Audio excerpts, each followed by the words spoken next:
तो एक बहुत बड़ी खबर आई है। अमेरिका और भारत के बीच एक नए बड़े व्यापार समझौते का ऐलान हुआ है और इसकी चर्चा हर तरफ हो रही है। तो चलिए आज इसी समझौते की हर परत को खोलकर देखते हैं कि आखिर इसके अंदर है क्या। शुरुआत करते हैं सीधे व्हाइट हाउस के आधिकारिक बयान से।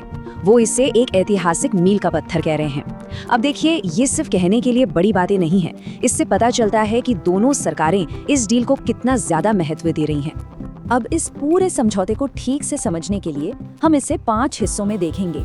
सबसे पहले, ये समझौता असल में है क्या, फिर भारत क्या दे रहा है और अमेरिका बदले में क्या कर रहा है।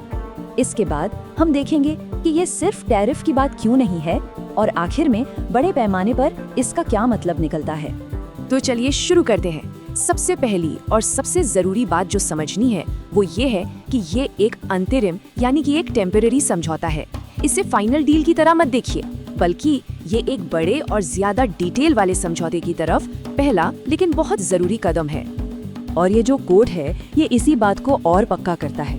मतलब साफ है कि ये कोई आखिरी फैसला नहीं है, बल्कि एक बड़ी और लंबी बातचीत का हिस्सा है। इसका मतलब ये है कि आने वाले वक्त में हमें और भी बदलाव और बातचीत देखने को मिल सकती हैं, जो एक पूरी तरह से पक्के समझौते का रास्ता बनाएंगी। चलिए अब बात करते हैं कि इस सौदे में भारत क्या दे रहा है।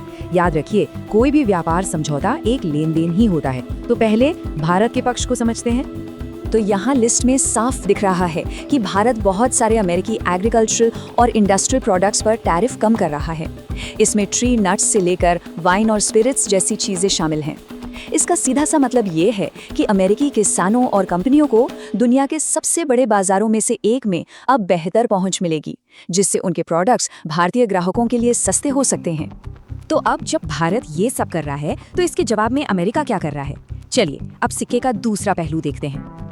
अमेरिका एक नया पारस्परिक टैरिफ लगा रहा है और ये नंबर देखिए, 18%।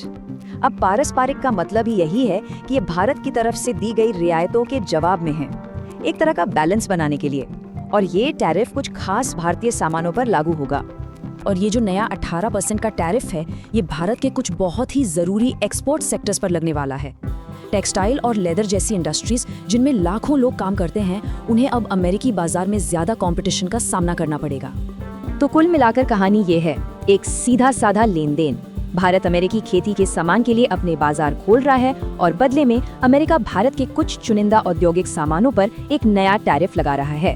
यही इस अंतरिम समझौते का मेन बैलेंस है। लेकिन रुकिए, कहानी यही खत्म नहीं होती। बात सिर्फ नए टैरिफ लगाने की नहीं है। अमेरिका कुछ पुरानी रुकावटों को भी हटा रहा है, जिससे ये पूरी तस्वीर और ज्यादा दिलचस्प और बैलेंस्ड हो जाती है।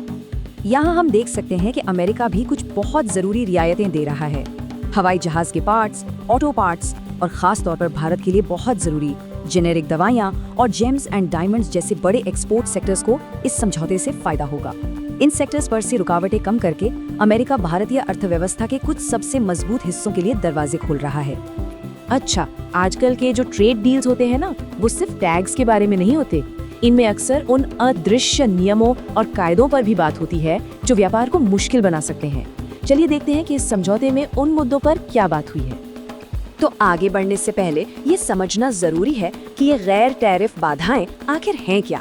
इनको आप व्यापार की अदृश्य दीवारें समझ सकते हैं, जैसे कि बहुत ज्यादा कागजी कार्रवाई या फिर सख्त नियम जो किसी टैक्स की तरह ही व्यापार पर असर डाल सकती हैं।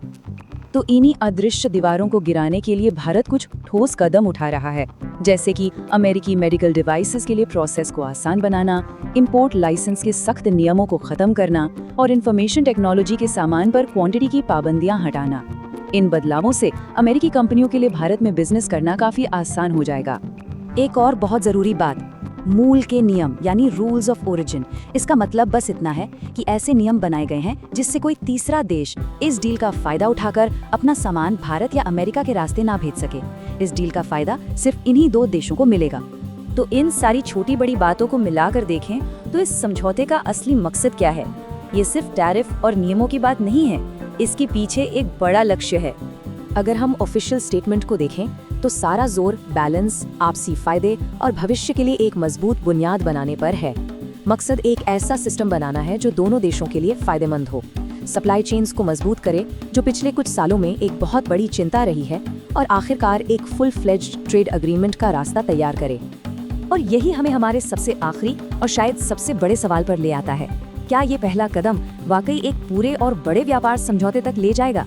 ये तो सिर्फ वक्त ही बताएगा, लेकिन ये ढांचा उस दिशा में एक बहुत ही महत्वपूर्ण कदम जरूर है, जो दुनिया के दो सबसे बड़े लोकतंत्रों के बीच आर्थिक रिश्तों का भविष्य तय कर सकता है।